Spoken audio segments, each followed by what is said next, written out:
Muito bem, vamos continuar nossas meditações aqui nos milagres de Jesus, nossa série dos milagres de Jesus. Mateus capítulo 8, dos versos 14 a 17. Relato talvez conhecido de todos. Assim que Jesus entrou na casa de Pedro, viu a sogra deste de cama, com febre. Ele tocou a sua mão e a febre a deixou. Então ela se levantou e passou a servi-lo. Ao cair da tarde, trouxeram-lhe muitos endemoniados, e com a sua palavra ele expulsou os espíritos e curou todos os enfermos, para que se cumprisse o que havia sido falado pelo profeta Isaías. Ele tomou sobre si as nossas enfermidades e carregou as nossas doenças. Vamos orar? Senhor nosso Pai querido, nós vamos meditar na Tua palavra e pedimos que o Teu Santo Espírito possa iluminar a nossa mente e o nosso coração. Fala com a gente nessa manhã, Pai. Em nome de Jesus oramos. Amém. Muito bem. Vocês já conheceram, já deve ter visto na televisão, a tal da Oprah Winfrey? Acho que todo mundo, acho que ninguém, com certeza já viu ela. É uma apresentadora de TV norte-americana, né, super influente assim, nas redes sociais. E aí a história da vida dela, você olha para ela hoje, você vê ela uma pessoa super influente no meio da mídia, principalmente norte-americana, mas acaba até influenciando mundialmente. Mas ela não começou assim do nada, né? Tudo na vida dela começou com relacionamento com uma professora chamada Maya Angelou. Essa talvez ninguém conheceu. Mas tudo que ela aprendeu sobre comunicação, sobre organizar suas ideias, se apresentar, falar em público, ela aprendeu com essa mulher. Então, a gente pode entender que se existe hoje uma comunicadora como a Oprah Winfrey, foi porque existiu essa Maya na vida dela, que mudou toda a perspectiva da vida dela. Ela passou a ser uma outra pessoa que conseguia se comunicar de forma diferente e que conseguiu a projeção que tem hoje mundialmente, né? E são vários exemplos que a gente tem na vida de pessoas que acabam se relacionando com outras e que a sua perspectiva muda completamente. A forma de pensar, a forma de agir, a forma de falar muda. Um outro exemplo que a gente tem é de um cara bem desconhecido também, chamado Steve Jobs. Alguém já ouviu falar dele? Só o fundador da Apple. E ele, logo no começo da carreira dele, ele teve contato com um cara que chamava Edwin Land, que foi o cara que inventou a Polaroid.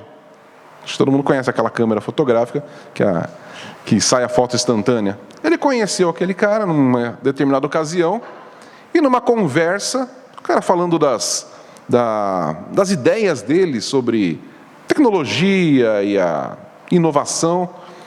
E aí, dessa conversa, o Steve Jobs falou, tá aí, juntar a arte com a tecnologia. E aí ele inventou o iPhone. Então, percebe, às vezes encontros, relações com pessoas que mudam a nossa vida, que mudam a forma como a gente enxerga as coisas, que mudam a forma como a gente passa a agir, né? E aí o que isso tudo tem a ver com isso? Tem a ver com o nosso milagre aqui da sogra de Pedro. Tudo começa como? A gente percebe que a gente está aqui no começo dos evangelhos. Se a gente for para os outros evangelhos, por exemplo, em Marcos, vai estar ali no capítulo 1, ou seja, logo no começo do ministério de Jesus. O que a gente entende desse relato nosso aqui é que Jesus e Pedro tinham se conhecido há pouco tempo. Pedro passa a ser um discípulo de Jesus. Você sabe a história de Pedro? Pedro, um pescador comum ali da Galileia, ele com seu irmão André, vivia ali tranquilamente, dentro da possibilidade, sob o jugo do Império Romano. E ali um pescador que tinha suas dificuldades, como todos, de repente ele tem um encontro com Jesus. E Jesus chama, vem e me segue. E Pedro faz isso. Pedro passa a seguir Jesus. E ao seguir Jesus, ele passa a ter contato com quem é Jesus, com as palavras de Jesus e com todo o poder de Jesus. E aí, nessa ocasião, a gente não sabe, os evangelhos não narram exatamente como foi, mas Jesus, por algum motivo, vai visitar a casa de Pedro. Então, tudo começa com um relacionamento. Agora Pedro não era só um pescador, Ele era um pescador que foi chamado para uma outra missão e agora tinha um relacionamento com alguém muito importante e que estava mudando a vida dele. Existia uma vida de Pedro antes de Jesus e uma vida de Pedro depois de Jesus. Jesus mudou completamente a vida desse homem. E se a gente for analisar os evangelhos, analisar todo o relato bíblico, até quando chega em Atos, a gente vai perceber que nós temos um Pedro, quando conhece Jesus, e nós temos um Pedro ali no dia de Pentecostes, que parece outra pessoa. É ou não é? Ele foi transformado por Jesus. Então a gente tem um milagre já aqui, meio que nas entrelinhas, que não é o nosso específico aqui, mas existe um milagre que já acontece na própria vida de Pedro. Pedro é completamente transformado no seu relacionamento com Jesus. Naqueles 3 anos e meio que ele passa andando com Jesus, Pedro se torna outra pessoa. Só que aqui nós temos um relato desse começo. Pedro convida Jesus, vai lá em casa, vai jantar lá, almoçar, sei lá. Os evangelhos não falam, mas ele chegou lá e a gente não conhece muito sobre a família de Pedro. Quem era a esposa de Pedro? Não fala, só fala que ele tinha uma sogra. Se ele tinha uma sogra, logo tinha uma esposa. Mas a gente não sabe o nome da esposa, a gente não sabe o nome da sogra, mas a gente sabe que existia uma família ali. E Jesus entra naquela casa para fazer uma refeição, qualquer coisa que seja. E ele fala aqui, assim que Jesus entrou na casa de Pedro, ele viu a sogra deste de cama. Ele viu. Então, aqui a gente tem uma coisa muito interessante sobre Jesus. Ele viu a sogra de Pedro. Não foi Pedro que chegou para ele e falou, minha sogra está doente, você pode fazer. Não foi Pedro que relatou para Jesus o problema da sogra dele. Jesus entrou na casa de Pedro e ele viu aquela mulher. E imediatamente era Jesus. Ele identificou qual era o problema dela. E a gente vê aqui que Jesus foi direto nela. Então nós temos aqui o nosso milagre que é circunstancial em primeiro lugar. Aquela mulher só pôde ser curada porque Jesus entrou naquela casa. Se Jesus não tivesse entrado naquela casa, ela não teria sido curada. Então existem certas circunstâncias na nossa vida e que cercam todas as pessoas, na verdade. E foi muito importante para aquela mulher ter a presença de Jesus ali naquele dia. E se tivesse sido uma semana antes? E se tivesse sido uma semana depois? Percebe como Deus ele tem um plano tão perfeito que ele fez Pedro convidar Jesus para ir na casa dele exatamente no dia que aquela mulher estava doente. E aí nós podemos entender, o nosso texto fala que ela tinha uma febre muito alta. Naquela época, nós estamos pensando aqui há mais de 2000 anos atrás, ninguém entendia a origem da febre. Então se alguém tinha febre, aquela era a doença. Está com febre. Nós hoje sabemos, a febre é sempre resultado, consequência, ou de um vírus, ou de uma infecção. E o médico já vai te passar um remédio para combater, não a febre. Você até toma lá um Tilenol, uma dipirona, um ibuprofeno, para diminuir a sua febre, o estado de febre, esse sintoma de alguma coisa que está por trás. Mas se você está com febre, não adianta ficar tomando Tilenol, porque o que está causando a febre, Tilenol não cura, certo? Então, mas esse episódio, aquela mulher está com febre. É febre. Só que nós sabemos hoje, há mais de 2000 anos depois, que então ela tinha alguma outra coisa. E dependendo do que ela tinha, aquilo poderia ser mortal. Poderia ser uma coisa simples, mas ela poderia estar com uma infecção séria. E naquela época não tinha vacinas, não tinha antibióticos, não tinha nada disso. Então, existe, claro, aqui estamos inferindo muito ao texto, mas existe a possibilidade daquela mulher estar correndo risco de vida sério. Talvez se Jesus não tivesse entrado naquela casa, naquele dia ou 2 dias depois, talvez, aquela mulher poderia ter morrido. Então a gente vê uma questão muito importante aqui, porque Jesus, o Rei do Universo, o Criador de todas as coisas, ele sabia que aquela febre não era só uma febre. Ele sabia qual era o problema daquela mulher. Que ele conhece todas as coisas. Então quando ele olhou para aquela mulher, talvez ele tenha visto o problema dela. Existe um vírus ali, existe uma bactéria, existe... Mas isso não era problema para Jesus. Porque o que muita gente... existem alguns que comentam esse tipo de coisa. Jesus curou uma febre. Isso é tão fácil, você toma qualquer remedinho hoje e passa a sua febre. Não, mas não foi isso que aconteceu com essa mulher. Ela foi curada, não da sua febre, mas da sua doença. Jesus não foi... Porque quando você toma um remedinho para a febre, você toma, daqui a 6 horas tem que tomar de novo. Por quê? Porque a febre volta. Porque o problema que está causando a febre não foi resolvido. Então Jesus não curou uma febre. Jesus curou uma doença mais profunda ali, que a gente não sabe qual é. Porque nem eles sabiam. Pedro não devia saber.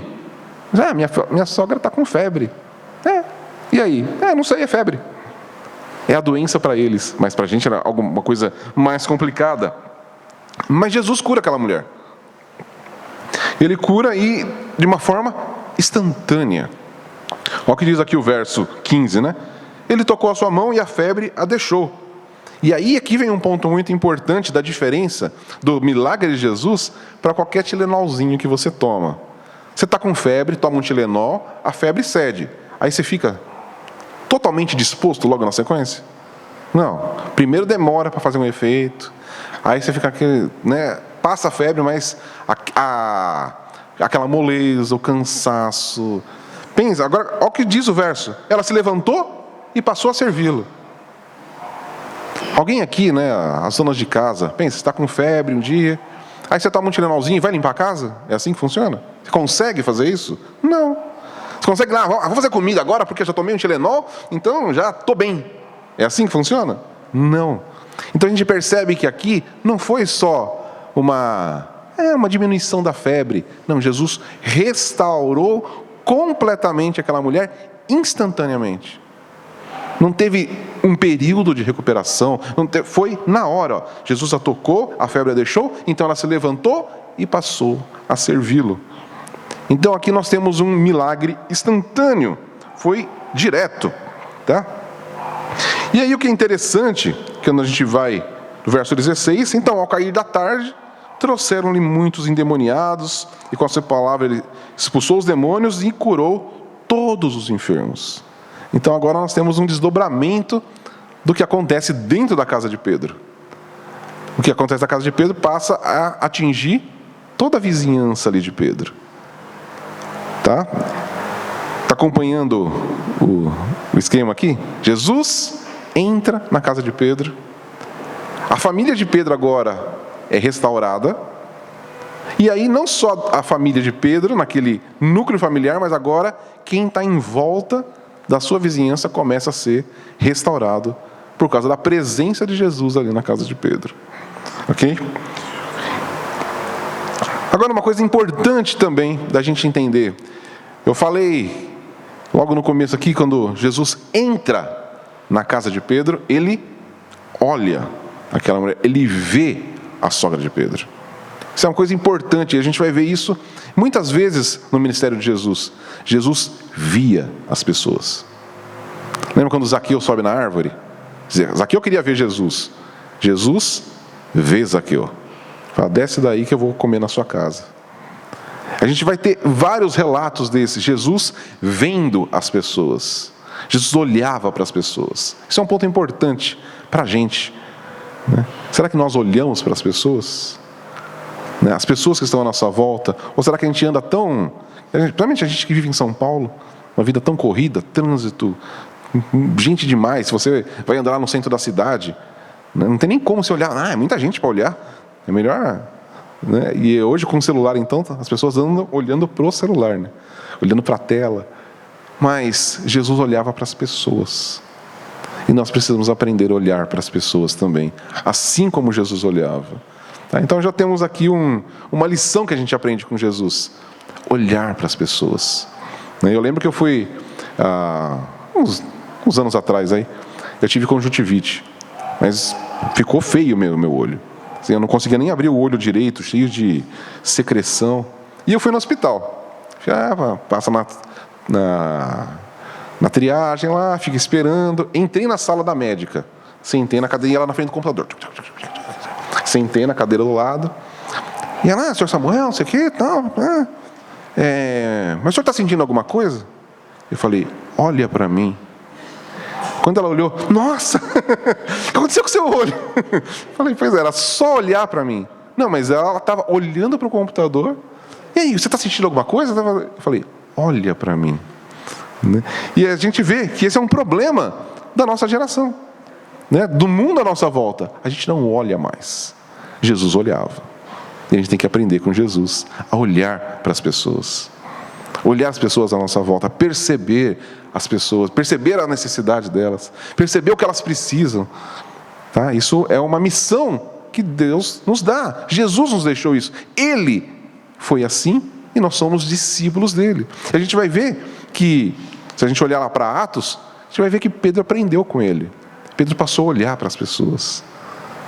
Todos os discípulos, ele vai ver Pedro, Tiago, João no barquinho, todos olhando para as pessoas. E é por isso que a gente vê o que acontece ali na igreja do primeiro século, porque a igreja passava a olhar para as pessoas. Mas nesse modo aqui de Jesus, existe um outro ponto. Jesus pegou na mão daquela mulher. A gente pode parecer que é uma coisa tão insignificante.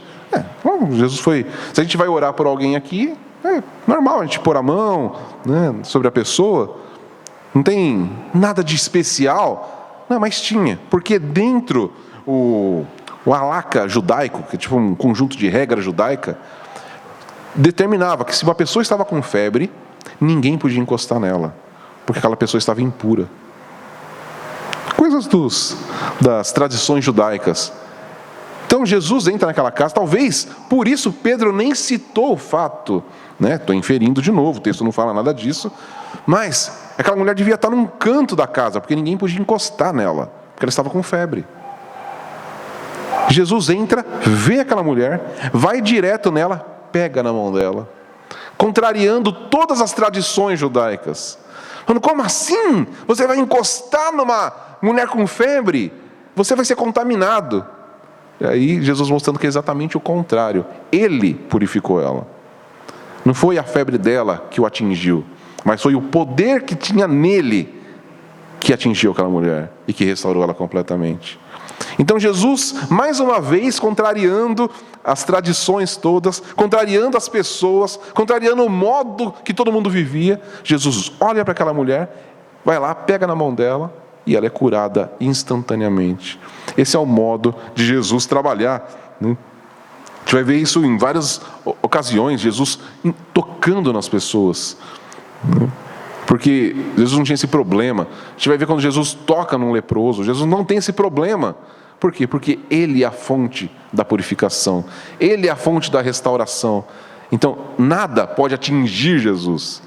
Mas quem Ele toca, a casa que Ele entra, alguma coisa acontece. Aquela casa nunca mais é a mesma. Aquela pessoa nunca mais é a mesma. Jesus, Ele transforma os lugares onde Ele entra. A gente vai ver isso nos relatos. Isso não é só para os relatos da Bíblia, mas até hoje, onde Jesus toca, nada fica do mesmo jeito. Tudo que Jesus toca, Ele transforma. Eu sempre lembro de um livro que eu li do Matt Chandler, e ele fala sobre Jesus, que Jesus ele não passa despercebido por ninguém. Ele falou, quando nós pregamos, por exemplo, o Evangelho, ele falou, é como se Jesus deitasse na frente de uma pessoa a quem a gente está pregando o Evangelho. Ele falou, e quando alguém deita no seu caminho, você só tem duas opções. Ou você para e agacha, ou você passa por cima. Certo? Ele falou, só que quem agacha e se prende em Jesus, sua vida é completamente transformada. Aquele que passa por cima de Jesus, sua vida vai virar um inferno. Porque quem passa por cima de Jesus nunca mais vai ter sossego. Porque aquela mensagem vai ficar ecoando. Por mais que a pessoa rejeite, ela nunca mais vai ser a mesma. Então, ninguém que tem um contato com Jesus é o mesmo. Pode não ser salvo, porque não creu em Jesus. Mas a vida nunca mais é a mesma. Eu fico pensando, sempre que eu vejo os relatos dos evangelhos, fico pensando em Caifás, que estava ali, Jesus, e ele julgando Jesus. Creio que a vida de Caifás nunca mais foi a mesma. A Bíblia não fala se ele se converteu, eu acredito que não, mas a gente não sabe. Mas eu acredito que nunca mais a vida de Caifás foi a mesma. Ele foi impactado com aquele homem diante dele que não tinha medo dele, que falava de um reino, de outro mundo, né? Então, quem tem contato com Jesus tem a sua vida transformada. Isso é fato. Agora eu quero pensar em outro aspecto. Lembra aquela outra pregação que eu trouxe aqui sobre perspectivas, né? Então agora quero que a gente olhe, a gente está olhando aqui da perspectiva de Jesus, como ele entra naquela casa, ele olha para aquela mulher, ele toca naquela mulher e aquela mulher é restaurada, instantaneamente. Mas agora eu quero pensar, voltando para trás de novo, eu falei que aquela mulher só pôde ser alcançada, tocada por Jesus, porque Jesus estava na casa de Pedro. E por que Jesus estava na casa de Pedro? Porque Pedro tinha uma relação com Jesus, um relacionamento com Jesus. Então, tudo, e a gente vai perceber isso na vida dos discípulos, tudo começou, né, e quando a gente olha para a igreja, tudo começou com um relacionamento entre aquelas pessoas e Jesus. Pedro conheceu Jesus, se relacionou com ele, creu nele e passou a segui-lo. Ao passar a seguir Jesus, ele traz Jesus para dentro da sua casa. E agora a sua família é impactada e transformada e restaurada por causa do relacionamento que Pedro tinha com Jesus. Aquela mulher, a sogra dele, talvez nunca tinha visto Jesus na vida. Talvez nunca nem tinha ouvido falar de Jesus, sei lá. Mas porque Pedro andava com Jesus, agora a sua sogra foi curada. E porque Pedro andava com Jesus, e ele morava naquele bairro, agora os seus vizinhos também receberam as bênçãos de Jesus. Porque Pedro morava ali. Mas por quê? E só, não era porque Pedro morava ali, não, era porque Pedro conhecia Jesus. Porque Pedro andava com Jesus. Então a gente vai perceber um aspecto social da obra de Jesus. Jesus, ele buscou, e a gente vê isso nos evangelhos, sempre se relacionar com as pessoas. E ele escolheu 12 homens para andar ali pertinho dele. Ele estabeleceu um relacionamento próximo daqueles 12 homens. E ele fez com que aqueles 12 homens ampliassem a sua rede de relacionamento. Então, a nossa união com Cristo, que é o que acontece quando nós cremos em Jesus, então nós podemos entender, no momento em que Pedro creu em Jesus, ele foi unido com Cristo. Ele estava agora unido, e a gente vê isso é tão forte, que quando Jesus está sendo julgado, e Pedro está lá, meio que ele não sabia o que está acontecendo, e chega alguém e fala, você é deles, sou nada.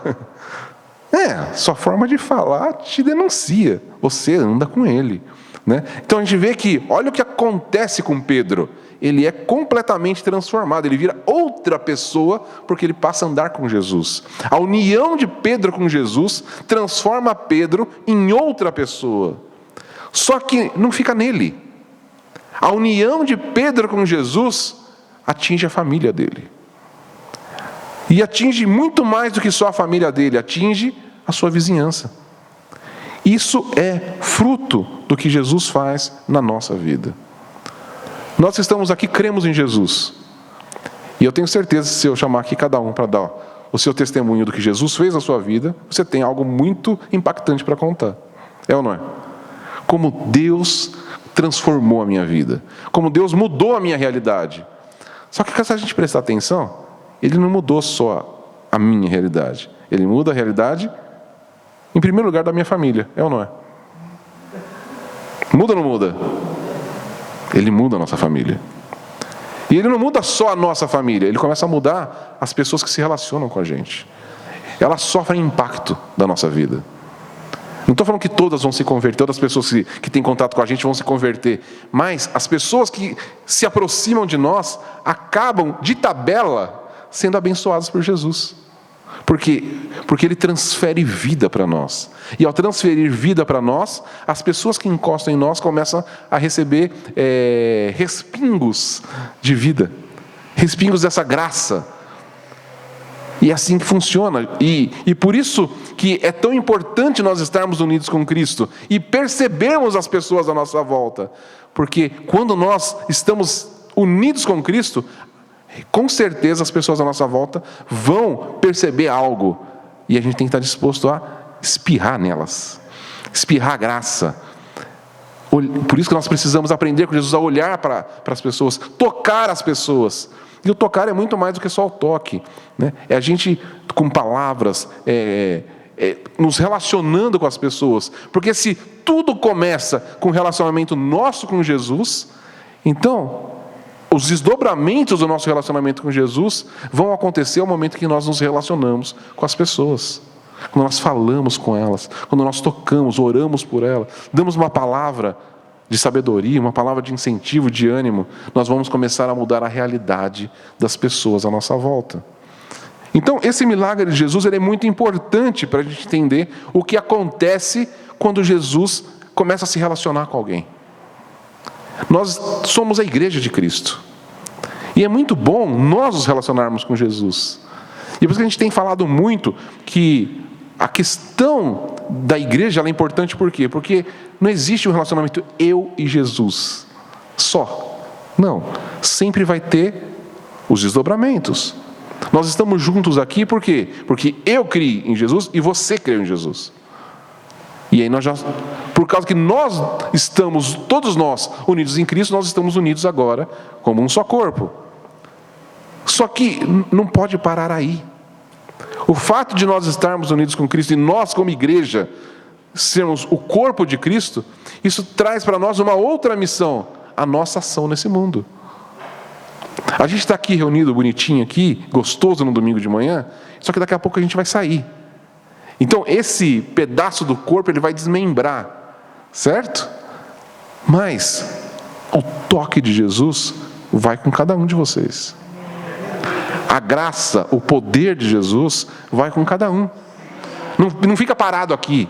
Entendeu? A gente não se reúne aqui porque tem um poder aqui, né? E a gente vem aqui. Não, nós nos reunimos e o Senhor fala com a gente. O Senhor nos toca, o Espírito Santo age em nós. E quando nós saímos daqui, nós levamos esse relacionamento para fora. Não fica aqui, não é eu e Deus. Que gostoso. Não, é muito mais do que isso. O Senhor nos transforma para a gente transformar o mundo, para ser agente nesse mundo. Nós temos aquilo que o mundo anseia. O mundo anseia por paz, o mundo anseia por alegria, o mundo anseia por relacionamentos sólidos. E a gente pode ter isso. Não porque a gente é legal, mas porque a gente está unido com Ele, que tem todo o poder. Pedro não tinha o poder para curar aquela mulher, mas ele estava unido com Cristo. Logo, aquela mulher foi curada. Pedro não tinha o poder para restaurar sua vizinhança, mas ele estava com Cristo. Logo, sua vizinhança foi restaurada. É isso que nós temos que entender. Eu não tenho o poder para mudar a vida de ninguém, mas aquele que está unido comigo, aquele que me resgatou, que me trouxe para Ele, que me colocou dentro agora da sua existência, possibilita que a minha vida nesse mundo possa abençoar a vida das outras pessoas.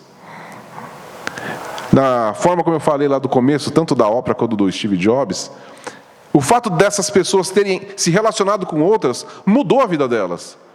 Então, se hoje nós temos a Oprah como uma das personalidades mais famosas do mundo aí, e nós temos o Steve Jobs, que ele já faleceu, mas a empresa dele continua aí, e é uma das empresas mais valiosas do mundo hoje. Por quê? Porque alguém falou alguma coisa para eles que mudou a vida deles. Nós temos alguém que é muito mais importante do que qualquer outro. O que Cristo fez para nós não é só uma coisa que vai ficar nesse mundo. Não é simplesmente transformar numa figura importante. Não é simplesmente fazer você se tornar um grande empresário. Primeiro, muda a nossa eternidade. Nosso relacionamento com Jesus muda a nossa vida não só aqui, mas para toda a eternidade. E o que Ele possibilita para nós é mudar a realidade eterna de muito mais gente. Ele deu a missão para nós. Foi o que Ele fez Ele estava aqui mostrando para Pedro, como até o Eric mostrou ali, Lá na frente, Jesus não estava mais, Jesus já tinha subido aos céus. E aí quem que começou a pôr a mão nas pessoas? Quem que começou a curar as pessoas? Pedro. Agora era ele, porque ele continuou a missão de Jesus. Então, a gente olha para Atos, né? E as Bíblias trazem lá como Atos dos Apóstolos, né? Mas se você olhar, abre lá em Atos capítulo 1, rapidinho, sem tirar o dedinho aí, né? Atos capítulo 1, porque quem escreveu Atos foi Lucas, certo? Que escreveu o Evangelho de Lucas, e aí ele escreveu Atos. Então na sua Bíblia está escrito aí, Atos dos Apóstolos, né? Só que aí como começa o verso 1 aí, né?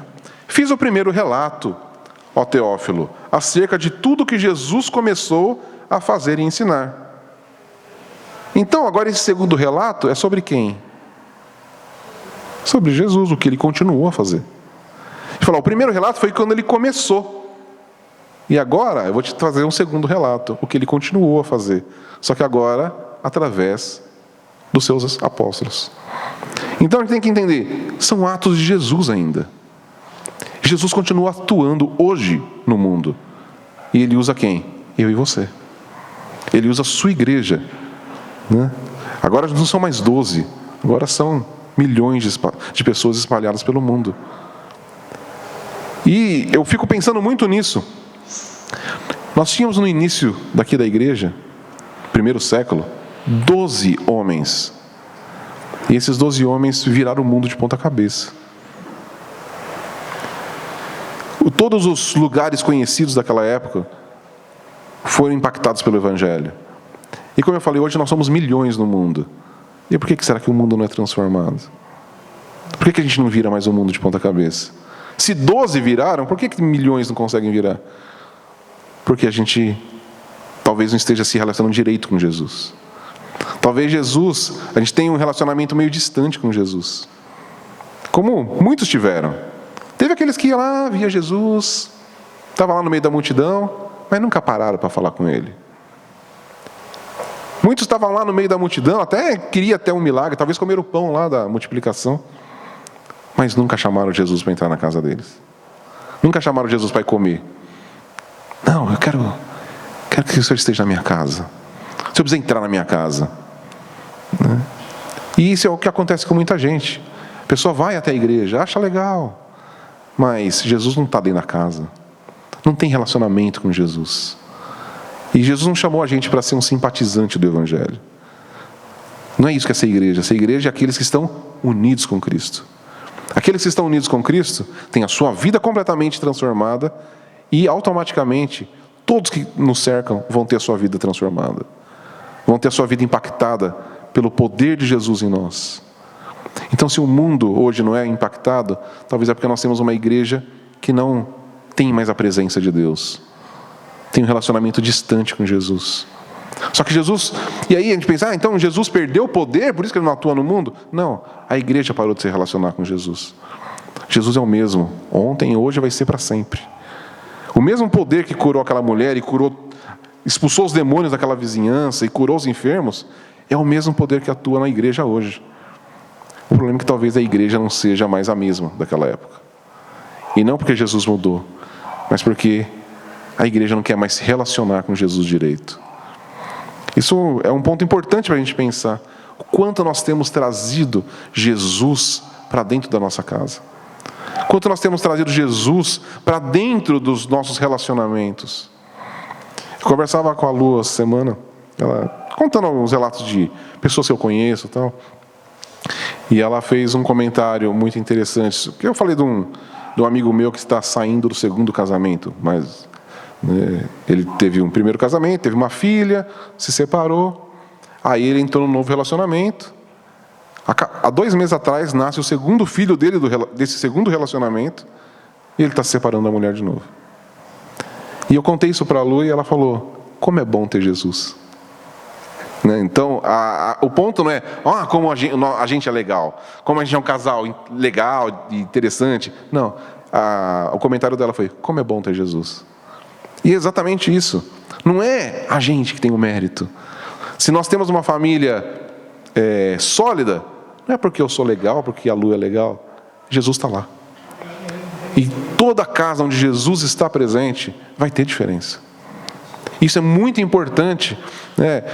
Às vezes a gente vê pessoas que tentam resolver os problemas familiares na força do braço, né? Não, é Jesus. Ele é poderoso para restaurar todas as coisas. Ele é poderoso. Se Ele curou e se Ele restaurou aquela mulher, Ele pode fazer isso hoje. Agora, eu quero pensar de uma outra perspectiva.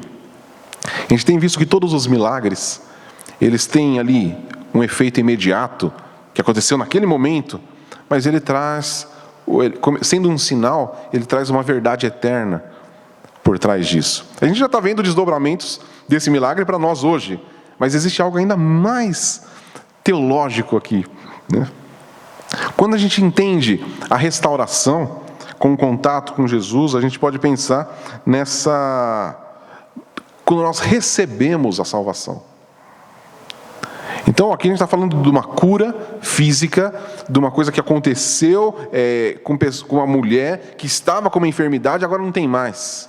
Mas quando nós trazemos para a nossa realidade espiritual, nós estávamos mortos em nossas transgressões e delitos, mas o Senhor nos traz a vida. Então, aqui a gente entende que, da mesma forma que o poder de Jesus, e a gente vai entender que esse poder que estava em Jesus, Paulo vai falar lá em Romanos, que é o mesmo poder que ressuscitou Jesus dos mortos, é o poder que atua na igreja hoje. Então nós temos a salvação, que é fruto da morte e ressurreição de Jesus, que nos tira da morte para a vida. Jesus não restaura só o nosso corpo físico, Jesus restaurou a nossa existência. Então, da mesma forma que aquela mulher que estava acamada e talvez, né, ela estava debilitada, ela não conseguia se levantar da cama. A febre faz isso com a gente, né? Ela derruba. E nós estávamos mortos em nossas transgressões e delitos. E o que aconteceu? Jesus olhou para a gente. Ele nos viu. Não foi a gente que correu até Ele. Ele nos viu. Isso é a maravilhosa graça do Senhor. Nós estávamos mortos nas transgressões e delitos. E Ele olhou para nós e pegou na nossa mão. E nós fomos restaurados instantaneamente. É isso que Jesus fez com a gente no âmbito espiritual. E eu sempre, quando eu penso nessa questão de morte, nas transgressões e delitos, e muita gente acha, não, eu fui até Jesus. Não, ninguém vai até Jesus. É Ele que vem até nós. Eu sempre lembro de um pastor que estava pregando sobre isso, e ele fala, o texto fala que a gente estava morto. Ele falou, você já foi num velório? Aí você vê lá, né, você vê aquele morto ali no caixão, aí você pode falar para ele, pô, você está num aspecto ruim aí, hein? Tem que melhorar. O que ele vai fazer? Nada. Pô, está começando a cheirar mal, hein? Você precisa tomar uma atitude. O que ele vai fazer? Nada. Aí você pode começar a gritar com ele. O que ele vai fazer? Nada. Falou, você pode começar a cantar. Então vamos cantar para ver se ele vai resolver? Não. O que ele precisa para se levantar? Uma intervenção sobrenatural. Nada. Ele não pode fazer exatamente nada para levantar daquele caixão. E quando Paulo fala que nós estávamos mortos em nossas transgressões e delitos, é isso. Alguém podia chamar a gente. Você precisa melhorar. Morto não levanta. Até que Jesus toca. Quando Ele toca, agora é diferente. Porque agora tem poder de ressurreição. E foi exatamente isso. Por isso que a ressurreição de Jesus, ela é tão importante para nós. Porque nós estávamos mortos. Jesus ressuscita dos mortos e traz nós juntamente com Ele. Nossos pecados foram cravados na cruz do Calvário, na morte de Jesus. A morte de Jesus representa exatamente o pecado e tudo aquilo que nos levou para a morte. Quando Jesus ressuscita depois de 3 dias, Ele está mostrando para a gente a vida novamente. Vocês não estão mais agora mortos nas suas transgressões e delitos, porque eu levantei vocês. Então é isso que a gente olha para essa mulher, quando ela se levanta, porque ela foi restaurada imediatamente. E nós somos restaurados imediatamente quando o Espírito Santo nos toca. É ou não é? Isso não é uma coisa que a gente está falando aqui de um aspecto abstrato. É só olhar para a gente. De um momento, nossa vida estava o caos. De repente, não está mais. Significa que todos os problemas da vida resolveram? Não. Alguma coisa aconteceu aqui dentro. A gente não é mais o mesmo. A gente foi revitalizado. Fomos restaurados instantaneamente, completamente. E o que acontece com quem é restaurado por Cristo? Ele passa a servir a Cristo. O que foi que essa mulher fez? Ela se levantou e passou a servi-lo. A gente poderia pensar, uma pessoa que estava acamada ali, com febre, devia estar com vontade de fazer outras coisas. E aí Jesus vai lá, cura ela. Obrigado aí, Jesus, agora eu vou sair com meus amigos. Não estava aguentando mais ficar nessa cama, porque eu estava querendo fazer uma viagem. Então, até mais. Não, o que aquela mulher vai fazer? Ela se levanta e passa a servir Jesus. Porque ela entendeu. Ela entendeu a situação que ela estava e que aquele toque de Jesus fez por ela. Então o que ela vai fazer? Servi-lo. E é isso que acontece com aqueles que são tocados por Jesus. A gente passa a servi-lo. E não um serviço obrigado. A gente não vê Jesus falou, te curei, então por favor, agora você começa a me servir. Foi isso que aconteceu? Não. Ela levantou e passou a servi-lo. Como que ela estava servindo? O texto não fala. Simplesmente passou a servi-lo. Como que nós vamos servir? Não sei, cada um vai servir de um jeito. O importante é o reconhecimento do que Jesus fez por nós e que agora nós precisamos servi-lo. Por amor. Ele não nos cobra nada. A salvação é de graça. Totalmente de graça. Mas aí nós vamos servir por amor. Eu estava lendo ontem o C.S. Lewis naquela Cartas de um Diabo ao Seu Aprendiz. Não sei se você já teve a oportunidade de ler. Se não teve, é muito legal. E está lá. Se você não sabe sobre o que é esse livro, né? Cartas de um Diabo ao Seu Aprendiz é uma ficção do C.S. Lewis, onde ele está dando conselhos para um demônio que está tentando alguém a não ir para os caminhos do Senhor. Bem divertida a história. E aí, ele fala várias coisas ali, o livro é muito legal. E num dos capítulos lá, numa das cartas que ele escreve, ele fala, porque o nosso inimigo, que é Deus, né? Ele tem uma estratégia de não obrigar ninguém a fazer nada. Ele não exige dos seus filhos, inclusive ele chama de filho, né? Ele fala, é um absurdo, mas ele chama aqueles que se aproximam dele de filho, né? E aí ele não exige nada, ele dá total liberdade para aquelas pessoas. Isso é muito difícil para a gente. Pensa num demônio falando para o outro, porque a gente quer as pessoas servindo a gente, e ele simplesmente transforma em filhos. E o que é mais inacreditável é que essas pessoas passam a servi-lo sem ele pedir. E o que a gente vai fazer contra isso? A gente fica impossibilitado. Então a gente tem que usar estratégias diferentes. E aí onde ele vai dar os conselhos lá para o seu aprendiz de demônio. Mas eu achei muito interessante. É isso que Deus faz com a gente. Ele nos restaura e a gente o ama. E a gente passa a servi-lo. E ele não fica exigindo isso da gente. Deus nunca vai cobrar. Eu já vi muita gente falando, porque Deus vai cobrar você. Não vai. Ele já te deu tudo de graça. Por que nós fazemos o que fazemos então? Por amor. Porque olha o que ele fez por mim. Como que eu não vou fazer nada? Eu quero servir mesmo. Porque ele mudou a minha realidade. É isso que Deus sempre quis nos seus relacionamentos. Quando a gente olha para as Escrituras, desde Gênesis, Deus sempre quis relacionamento e que as pessoas o servissem, o adorassem por amor. Deus nunca quis exigir, obrigar. Isso não é relacionamento, é? Se você obriga alguém a fazer alguma coisa por você, isso não é relacionamento. Não, Deus quer se relacionar com a gente. Então Ele nos salva, sem pedir nada em troca. E Ele simplesmente nos salva. Nosso nome foi escrito no livro da vida antes da fundação do mundo. Ele escolheu eu e você. Antes de você fazer qualquer coisa. E aí, se você não fizer nada, o seu nome vai ser apagado do livro? Não, porque o livro está selado. Percebe? Esse é o nosso Deus. É um Deus que ama incondicionalmente. Jesus não entrou naquela casa e olhou para aquela mulher, eu acho que se eu curar ela vai fazer coisas legais, ela talvez saiba fazer um bolo. Não, Jesus olhou para aquela mulher e decidiu salvá-la.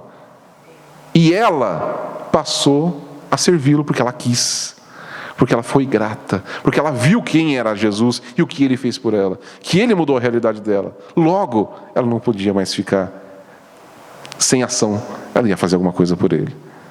Mas não é Jesus que estava esperando dela, Jesus fez o que tinha que fazer. Jesus veio e morreu na cruz por nós, sem pedir nada em troca. Ele não estava, quando a gente vê o texto de Paulo, que Jesus olhou, né, e sofreu o que sofreu, por causa da alegria que lhe estava proposta.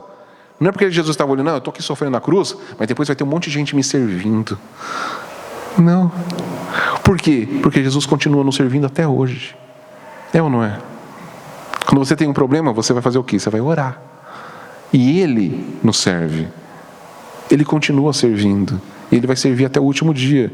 O texto de Apocalipse fala que naquele dia, quando Ele voltar nas nuvens, o que Ele vai fazer com a gente? Ele vai fazer, agora voltei, estabeleci meu reino eterno, né? Então agora, por favor, meus súditos me sirvam. É isso que está lá em Apocalipse? Que Ele fala, Ele vai enxugar a lágrima de cada um. Jesus, o Rei eterno, vai descer nas nuvens, estabelecer seu reino, e o que Ele vai fazer?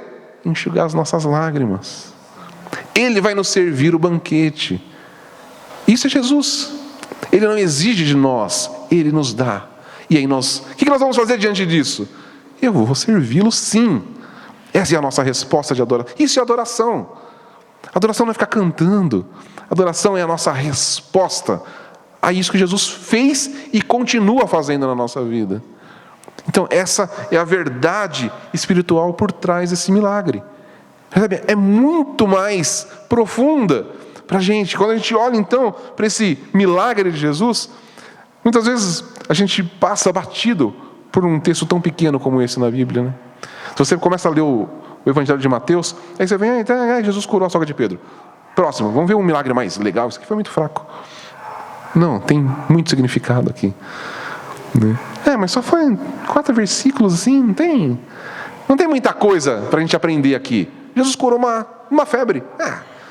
Jesus ressuscitou morto, isso é muito mais legal. Não, tem muito sentido aqui. Você não estaria aqui. Nenhum milagre de Jesus foi menor ou aleatório. Cada um tem um significado profundo. E aqui a gente vê esse significado. Aquela mulher representava eu e você. Ali, deitado numa cama, impossibilitado de viver a sua vida. Jesus toca e nos transforma. E aí, vem esses desdobramentos, que eu já falei anteriormente, para as pessoas que estão à nossa volta. Nós somos tocados pela graça. Voltamos a vir, e uma forma de servir a Jesus é levando isso para as outras pessoas. O Senhor se alegra quando nós abençoamos as pessoas. Então, você deve ter pessoas à sua volta, doentes, carentes, cheios de problema. É ou não é? É o que mais tem nesse mundo, né? Pessoas doentes, carentes e cheias de problema. Não importa onde você esteja, você vai ter sempre alguém do seu lado desse jeito. É ou não é? Sempre. É só começar a conversar com alguém. Você vai perceber um monte dessas situações, né? Eu acho muito interessante quando você entra num transporte público, né? Seja no ônibus, no metrô. Sempre tem alguém falando de doença, é ou não é? Principalmente se for duas pessoas mais velhas, geralmente, né? Não, porque eu tenho essa. Mas você precisa ver o que eu tenho. Parece que é uma competição para ver quem tem mais doença. Se você continuar conversando, direto, né? Outro dia era de madrugada, né? Uma gritaria na rua, eu falei, tá tendo briga, né? Fui na janela, não, era uma moça no celular, falando em chamada, ou com o namorado, ou com o marido. Porque xingando, os dois brigando via telefone ali. Relacionamentos quebrados. Fora que eu já vi mesmo lá na rua, na minha rua direto tem isso, né? Aí casais brigando é o que mais tem, né? Direto. Então, é só a gente olhar em volta. E eu falei do meu amigo que está se separando de novo. Então, é só a gente olhar em volta, você vai ver pessoas carentes. E aí o que a gente vai fazer? Vamos tocar nessas pessoas. Vamos olhar para elas. Vamos falar com elas. Nós temos o Espírito Santo. Nós somos os embaixadores de Cristo aqui nesse mundo. Nós podemos agir como Pedro, aquele que leva Jesus para as pessoas à nossa volta. Então nós podemos nos ver na sogra de Pedro, mas nós como igreja temos que nos ver como Pedro, aquele que carrega Jesus, que está levando Jesus para dentro de casa, aquele que leva Jesus para a vizinhança. Essa é a nossa missão. E fazendo isso, nós estaremos servindo Jesus. Não adianta a gente vir na igreja todo domingo, se a nossa realidade, a realidade das pessoas à nossa volta, não é impactada por isso. É muito gostoso vir na igreja, cantar com os nossos irmãos. Isso é gostoso, mas não para aí. A vida cristã não é vir na igreja de domingo. A vida cristã é ser ministros da reconciliação nesse mundo. É ser embaixadores do reino de Cristo. Como Pedro foi. Amém? Então, esse é o nosso papel social nesse mundo. Se fala tanto em coisas sociais, justiça social, não sei o quê. E a gente sabe que nunca vai ser resolvido. Porque esse mundo é corrompido. A corrupção permeia todas as esferas da humanidade. Onde existe pureza, onde existe justiça? Em Cristo. Então, nós podemos fazer a diferença nesse mundo. Porque Jesus faz toda a diferença. Ele é o justo. Ele é o santo de Deus. Ele é o Cordeiro de Deus que tira o pecado do mundo e que transforma realidades. Amém? Então, que a gente possa... Isso é o que eu tinha para compartilhar com vocês essa manhã. Né? Que a gente possa olhar para esse relato e a gente se vê dessas duas perspectivas. Primeiro, da perspectiva da sogra. Nós somos restaurados. Jesus nos levantou. E aí nós passamos a servi-lo. Mas que a gente possa olhar da perspectiva de Pedro. Nós somos como Pedro. Aquele que carrega Jesus para dentro de casa. E que muda a realidade das pessoas. Amém? Vamos orar. Senhor, nós meditamos na Tua palavra.